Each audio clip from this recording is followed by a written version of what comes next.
Have you ever wondered what it would be like to be in higher education? Do you think you might want to be a professor?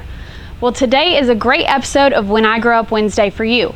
We're talking to Dr. Dennis Fennewald, who happens to be a professor at Tennessee Tech University. My name is Dennis Fennewald. I'm an associate professor at the School of Agriculture at Tennessee Tech University. I grew up on a farm, and quite honestly, it's probably the only thing that I knew I wanted to do was to be involved in agriculture and in production agriculture, specifically ruminant livestock production like sheep and cattle. Most of my family are either farmers or teachers, and this actually gives me the opportunity to combine both of those by working with the farm here at Tennessee Tech, as well as being able to teach students in the classroom. To do this job, you need a PhD related to animal science, and I've got my bachelor's degree from the University of Missouri in general agriculture. Then I went to Montana State University in Bozeman, Montana for a degree in animal and range sciences, where I focused on nutrition. And then I returned to the University of Missouri and got a PhD in quantitative genetics, animal science.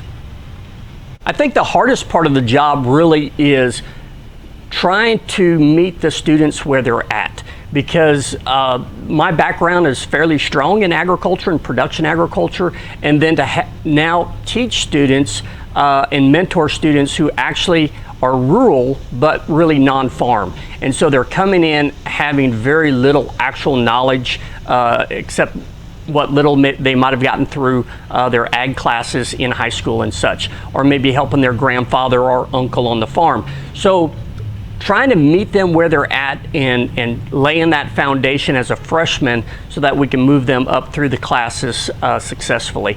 I think that's probably the hardest thing to do. In addition, there's some animal handling skills that I kind of take for granted that these students have to learn, and some of it's quite simple and quite easy, but it's also very easy for me because I've done it for so long, and then trying to get these students to say, you can do this too, you can be successful.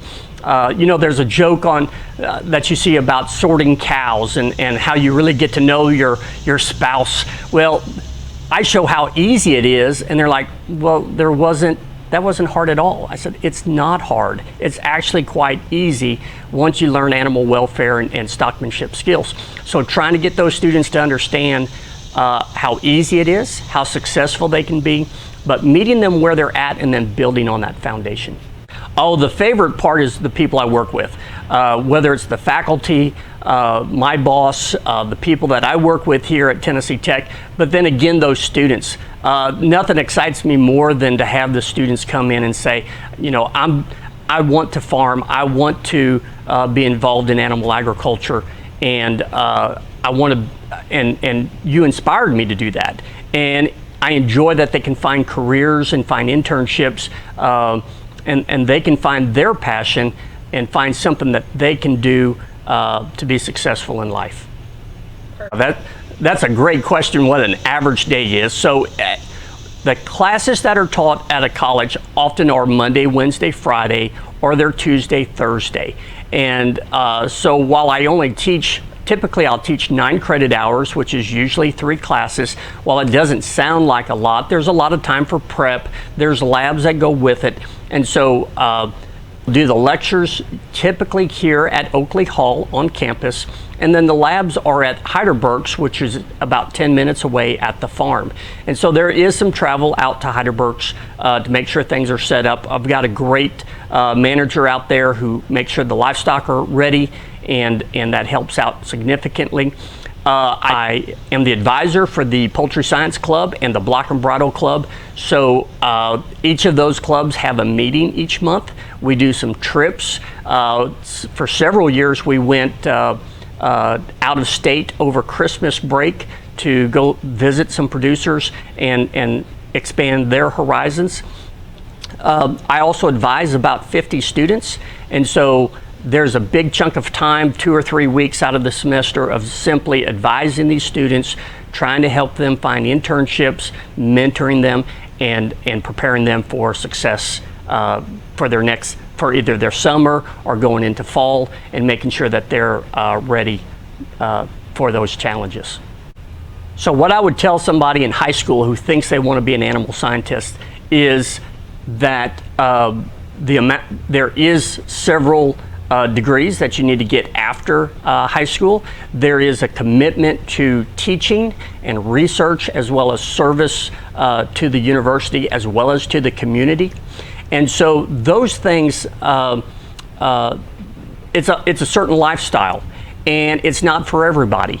And you need to weigh the pros and the cons of that career with what your dreams and desires are. And so for some people, it's perfect. It's absolutely the best thing for them.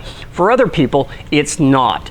And it's just like any other career that you get geared towards. You might think that this is the perfect thing for you, and then you find out later it's really not what you thought it would be.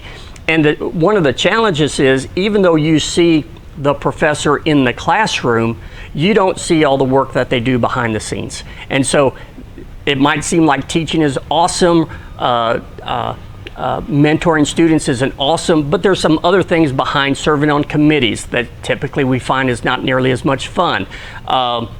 There is research that has to be done, grants have to be written, and so there's some other things that go on that you don't realize.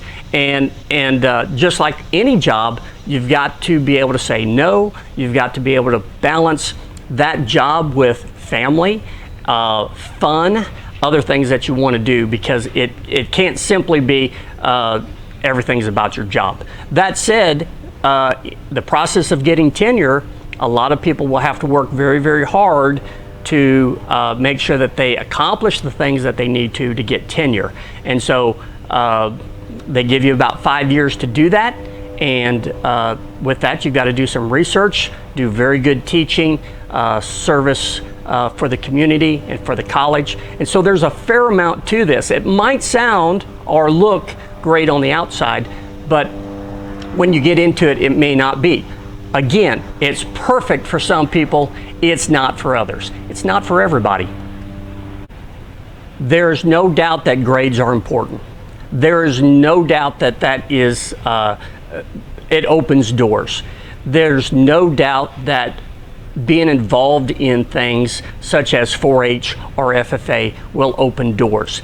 And being active in those kind of clubs, and it doesn't matter if that's what you're into or if you want to do band or speech or whatever, it is important to be involved in those things.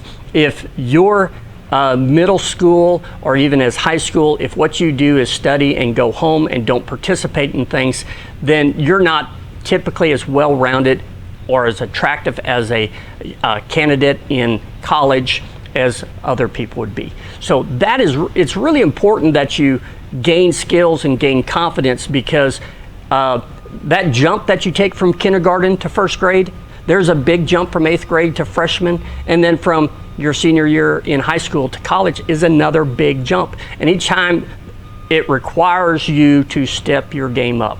And so you got to have that confidence to get there. Thanks so much for joining us for another episode of When I Grow Up Wednesday. We hope you enjoyed this look into what it takes to become a professor. Join us next week for another episode.